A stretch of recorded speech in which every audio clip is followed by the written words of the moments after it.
Bom, pessoal, uma vez que a gente encontrou o que a gente acha que são os casos de uso, a gente vai começar a descrever. Então, lembrando, não se preocupe tanto, porque você não vai identificar todos os casos de uso de uma vez, e na descrição é muito comum você encontrar novos casos de uso, e a gente vai trabalhar bastante isso daqui para frente. Então, a primeira coisa que você vai fazer é uma descrição informal daquele caso de uso, que o objetivo é entender o que ele faz dentro do sistema, né? Então, normalmente a gente não vai descrever todos os casos de uso de uma vez, né? Fazendo que a gente vai ver mais para frente que é um pouco complexo fazer a descrição total de todos os fluxos, mas você vai fazer uma descrição informal, com isso a gente já tem uma ideia do escopo daquele caso de uso. Então, por exemplo, no caso de uso finalizar pedido, a gente poderia fazer uma descrição informal que seria algo como assim: o caso de uso é finalizar pedido, o ator é cliente, né? E daí teria uma descrição bem simples. O caso de uso começa quando o cliente seleciona fazer pedido, o cliente fornece seu nome e endereço, e o cliente fornecer apenas o CEP, o sistema deve colocar automaticamente a cidade e o estado. O cliente insere os produtos e o sistema calcula os valores totais para cada produto fornecido, assim como o valor total. O cliente insere as informações sobre pagamento e em seguida ele submete os dados ao sistema para verificar informações fornecidas e marca o pedido como pendente e emite o número de pedido. Bem, então uma descrição, essa aqui já é uma descrição bem detalhada, mas o que é o importante? O importante é a gente ter uma ideia do escopo desse pedido para ter uma ideia de entendimento. Então, ó, aqui fica muito claro, nesse exemplo pelo menos, né, que o caso de uso começa quando ele seleciona finalizar pedido, ou seja, eu deixei muito bem claro onde que essa funcionalidade começa. Então, eu já fiz a seleção de produtos, já coloquei na cesta, já fiz toda essa parte. Então, ele começa daí para frente. Daí vai pedir nome, né? Vai pedir o endereço e o sistema vai calcular o valor, vai calcular frete e vai fazer aqueles trâmites internos do sistema até marcar ele como pedido. Então, isso que é importante. Da onde esse caso de uso vai, começa até onde ele vai. Esse que é o importante dessa descrição inicial. Isso não vai ser suficiente para fazer a implementação. Na implementação a gente vai usar uma outra técnica que é descrever em fluxos, tá? Mas isso, por exemplo, se você está lá no começo do projeto e quer ter uma ideia de prazo, você pode fazer uma descrição inicial. Bom, uma vez a gente feita essa descrição inicial, então se você estiver usando, por exemplo, um Scrum, você vai descrever os fluxos lá no começo do sprint, né? Então você vai detalhar cada um desses casos de uso. E a gente faz de duas formas, o fluxo principal e fluxos alternativos. O que é cada um desses caras? O fluxo principal representa a descrição do caso de uso considerando as etapas usuais do processo, sem que haja nenhuma exceção. Descreve-se ação por ação necessária para que se chegue após condição identificada. Então, basicamente é o seguinte, essa técnica de caso de uso funciona dessa forma. Tá? Se você for usar outra técnica, não necessariamente é assim. Mas, basicamente, quando você está utilizando caso de uso, você necessariamente, o fluxo principal, você considera que as ações vão funcionar conforme o esperado para chegar na pós-condição que você deseja. Tá? O que é a pós-condição? Ela vai delimitar exatamente o escopo da funcionalidade, ou onde que essa funcionalidade termina. Por exemplo, aqui no finalizar pedido, a pós-condição é o pedido deve ter sido gravado no sistema e marcado como aguardando confirmação do pagamento. Ou seja, eu sei que aquele caso de uso, ele vai ser implementado, a implementação dele vai até gerar o pagamento, né? Depois, fazer o pagamento e tudo mais não faz parte desse caso de uso. Então, é basicamente calcular o valor do pedido com frete, né, e esperar o cliente pagar. Isso é a pós-condição. Por que isso é importante? Porque quando você vai fazer o fluxo principal, você tem que pensar nos passos necessários para chegar na pós-condição. E quando você faz essa pós-condição, daí tem um estilo de escrita que basicamente envolve passos obrigatórios, né, que são informações entre os atores e casos de uso necessários para que a pós-condição seja atingida, né? E a falta de um passo obrigatório faz que o caso de uso não seja descrito corretamente. Também você vai ter passos complementares, que são passos que não são absolutamente necessários, mas eles ajudam na contextualização, né?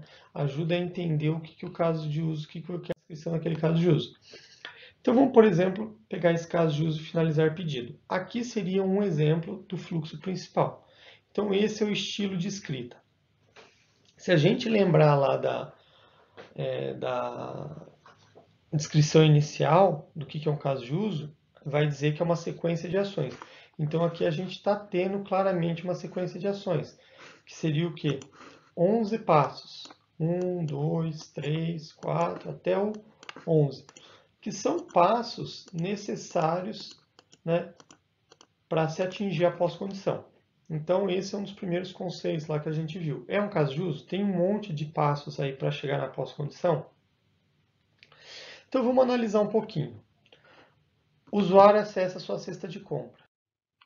Esse cara é um fluxo complementar. A gente não vai implementar isso. Ele só está descrevendo que o usuário acessa a sua cesta de compra. É um passo complementar que nos ajuda a entender como que ele funciona. Já, por exemplo, o passo 4 e o passo 7, o cliente seleciona finalizar pedido. Já é obrigatório. Se o cliente fornece apenas o CEP, o sistema coloca automaticamente a cidade e o estado. Ou seja, são passos obrigatórios para a realização daquele caso de uso e para chegar na sua pós-condição. Bom, qual que é o problema quando você faz passos, quando você tem problemas nos passos obrigatórios? Vamos supor aqui, a gente tirou um passo, né?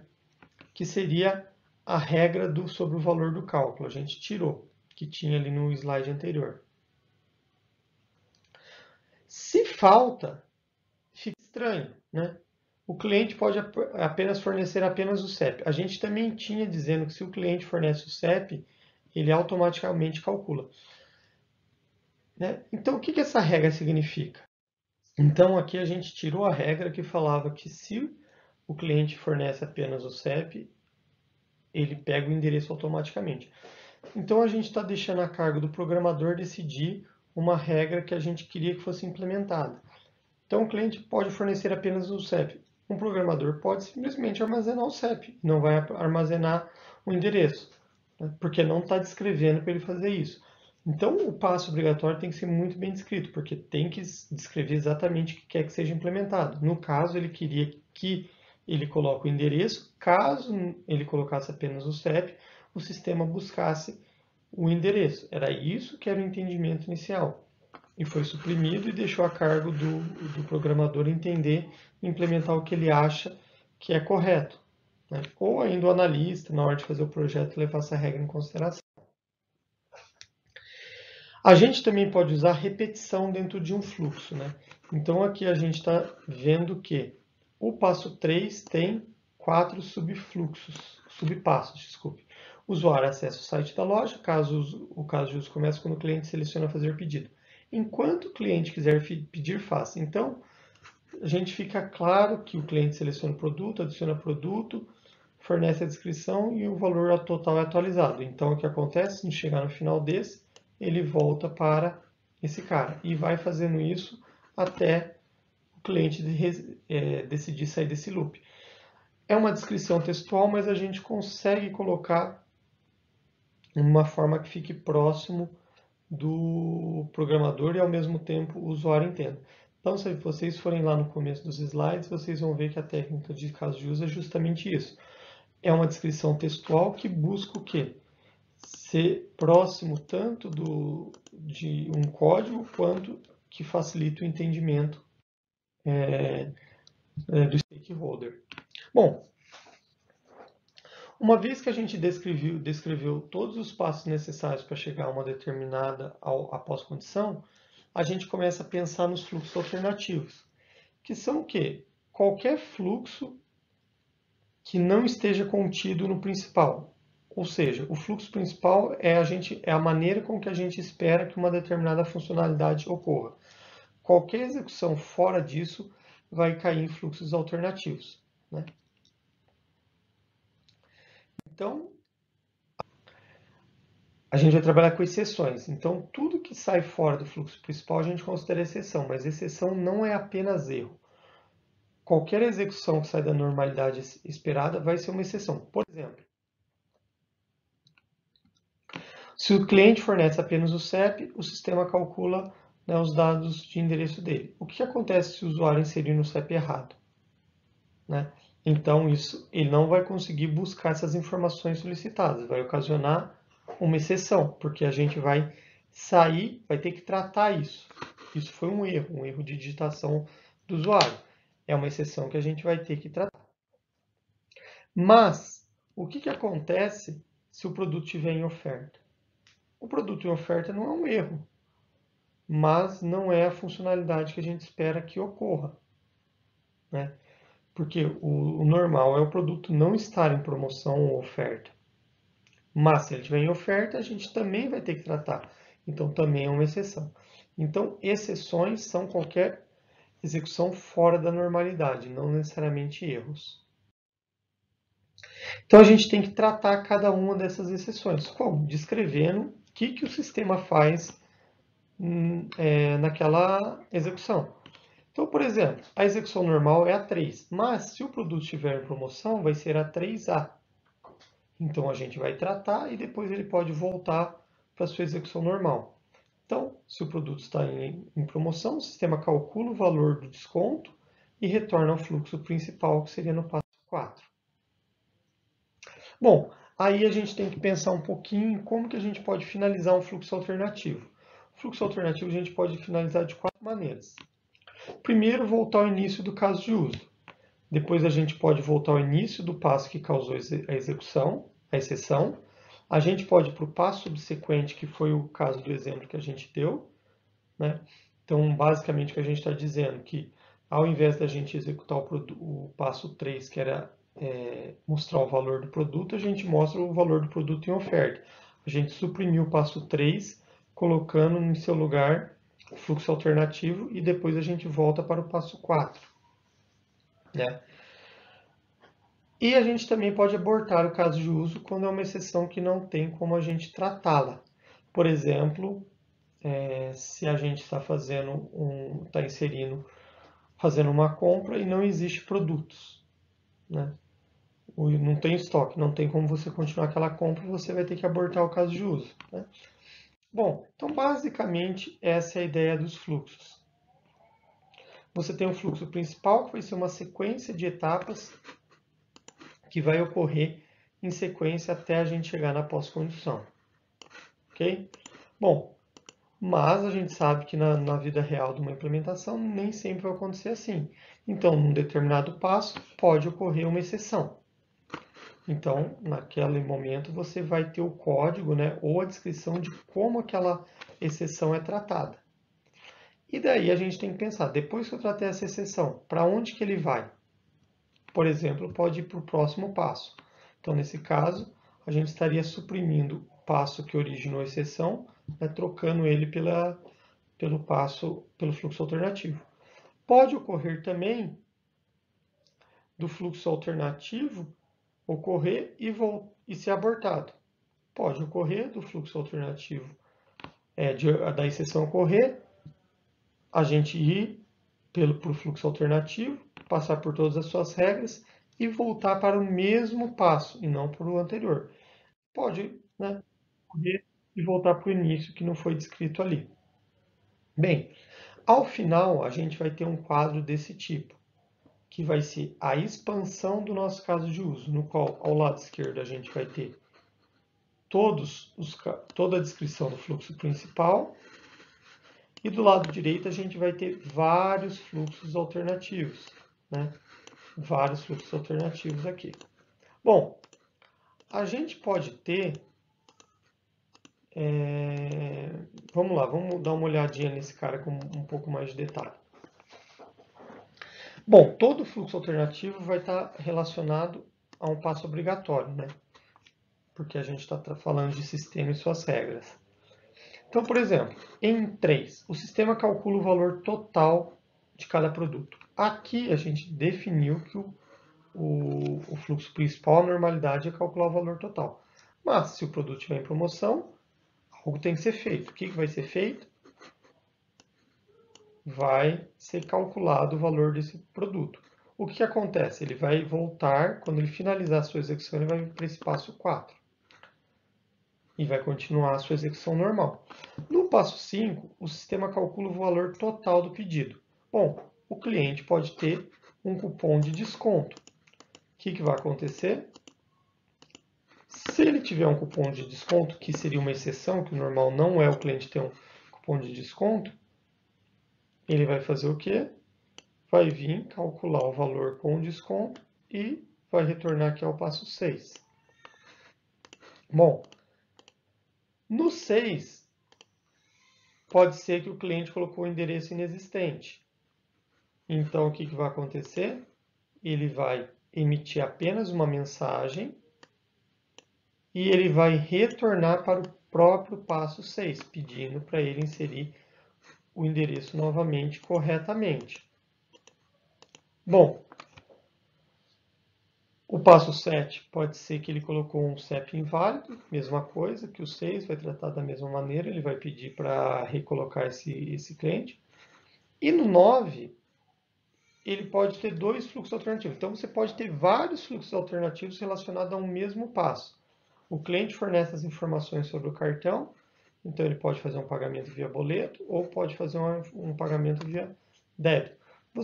É muito comum você achar vários fluxos alternativos em um mesmo,